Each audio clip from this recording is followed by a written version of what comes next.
ஒவ்வொரு இன்வெஸ்ட்மெண்ட்லயுமே வந்து ஒவ்வொருத்தவங்களுக்கு ஒரு ரிஸ்க்க வந்து எடுக்கிறதுக்கான அளவு இருக்குங்க. பொதுவாவே இந்த ஃபிக்ஸட் டெபாசிட் அப்படின்னு வரும்போது நெறைய பேர் வந்து ப்ரிஃபர் பண்ண மாட்டாங்க. பட் அதே சமயத்தில அத ப்ரிஃபர் பண்ணக்கூடிய ஆட்களும் இருக்கிறாங்க. இதில நம்ம பேசிக்கா பார்க்கலாம். யாருக்கு ஃபிக்ஸட் டெபாசிட் பொருந்தும் அப்படின்றது. பேசிக்கலாவே இந்த ரிட்டயர்டு பீப்பிள் இருக்காங்கல்ல, ரொம்ப ரிஸ்க் எடுக்க தயாரா இல்ல. சீனியர் சிட்டிசன்ஸ் அப்படி தான் எடுக்கலாம். இவங்கள வந்து பார்த்தீங்கன்னா வந்து யூசுவலா வந்து எஃப்டில வந்து இன்வெஸ்ட் பண்ணுவாங்க. ஏன்னா, ஒரு ரெகுலர் இன்கம்மா கிடைக்கணும். ஒரு வேளை இயர்லி ரிட்டர்ன்ஸ் எடுத்தாலும் வந்து அவங்களுக்கு எக்ஸ்பென்ஸ்க்கு அது யூஸ் ஆகும் இல்லையா? இல்ல வந்து மந்த்லி, குவார்ட்டர்லி இந்த மாரி செமி ஆனுவலி இந்த மாரிலாம் வந்து வருஷங்களுக்கு அவங்களுடைய தேவைகளுக்கு ஏத்த மாரி வந்து ரிட்டர்ன்ஸ் எடுத்துக்கலாம். சீனியர் சிட்டிசன்ஸ்க்கு இது ப்ரிஃபர்டுங்க.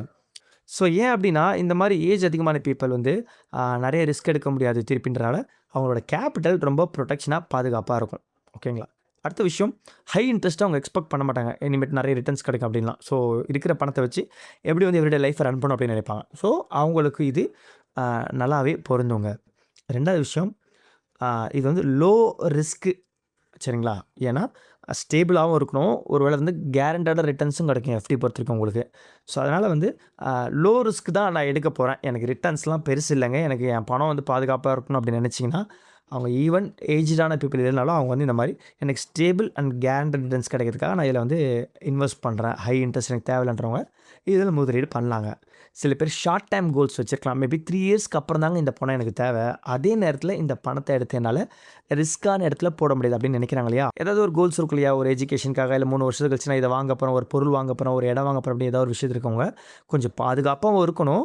கொஞ்சம் ஒரு ரிட்டர்ன்ஸ் அதுலேருந்து வந்தாலும் பரவாயில்லங்க அப்படின்னு நினைக்கிறவங்க, இந்த மாரி இடத்துல உங்க பணத்த வந்து நீங்க வந்து தாராளமா வைக்கலாம். உங்களுக்கு அந்த மாரி டெம்பரரியா வந்து திடீர்னு வந்து மார்க்கெட் ஃபால் ஆயிடுச்சு, மார்க்கெட் வந்து கிராஷ் ஆயிடுச்சு அந்த மாரி பாதிப்பெல்லாம் உங்க காதுல விழாம, இத மார்க்கெட்டோட லிங்க் பண்ணி இல்லாம இருக்கனால, உங்களுக்கு இந்த ஃபண்ட் வந்து உங்களுக்கு ஹெல்ப்ஃபுல்லா இருக்கும். ஷார்ட் டெர்ம் கோல்ஸ்க்கு ஈஸியா வந்து நீங்க வந்து பணத்த வந்து எடுத்துக்கலாங்க.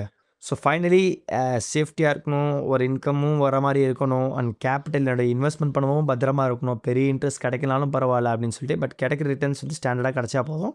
அண்ட் ஷார்ட் டேர்ம்ல என்னுடைய கோல் அச்சீவ் பண்ணுறதுக்கு எனக்கு அப்போ எடுத்து நான் இத யூஸ் பண்ணிக்கிறேன் அப்படின்னு நினச்சிங்கன்னா, இந்த மாரியான பீப்பிள் மட்டும் நீங்க இதில வந்து இன்வெஸ்ட் பண்ணலாங்க தைரியமா. பட் த ரியல் ட்ரூத் நெறைய பேருக்கு தெரியும். இதில வந்து பெரிய ரிட்டர்ன்ஸ் எதிர்பார்த்து பண்ண முடியாது. ஏன்னா வந்து இன்ஃப்ளேஷன் அதாவது வருஷங்கள் விலைவாசிகள் ஏறும் இல்லையா? அந்த ரிட்டர்ன்ஸ் கூட இது பீட் பண்ணாதுன்னு நெறைய முறை சொல்லுவாங்க. அதனால வந்து இப்ப நம்ம யாருக்கெல்லாம் இது பொருந்தணுமோ அந்த மாரி பீப்பிள் வந்து இதில வந்து இன்வெஸ்ட் பண்றது சரி. அண்ட் அத தாண்டி நீங்க ஒரு பெரிய ஒரு ஃபண்ட் வச்சிருக்கீங்கன்னா, நீங்க ஒரு நல்ல ஃபைனான்ஷியல் அட்வைசர்ட்ட டிஸ்கஸ் பண்ணி எப்படி முதலீடு பண்ணலாம், டைவர்சிஃபைட் பண்ணும்பொழுது அந்த டைம்ல கூட வந்து ஃபிக்ஸட் டெபாசிட்ல போட சொல்லுவாங்க. சில ஸ்டேபிள் இன்கம் வரணும் அப்படின்றதுக்காக. அந்த மாரி நல்ல நிதி ஆலோசகர்கள்ட்ட டிஸ்கஸ் பண்ணி உங்க பணத்த உள்ள போடுங்க. நான் உங்க லிக்கி. இந்த மாரி ஃபைனான்ஷியல் கன்டென்ட்ஸ் எல்லாம் நம்ம பேஜ்ல வந்து அடிப்படையா பேசிட்டுருக்கோம். பயனுள்ளதா இருக்கும் அப்படின்னா, ஃப்ரெண்ட்ஸுக்கு ஷேர் பண்ணுங்க. இன்னொரு பதிவுல நான் உங்கள பார்க்குறேன் மக்களே. நன்றிகள்.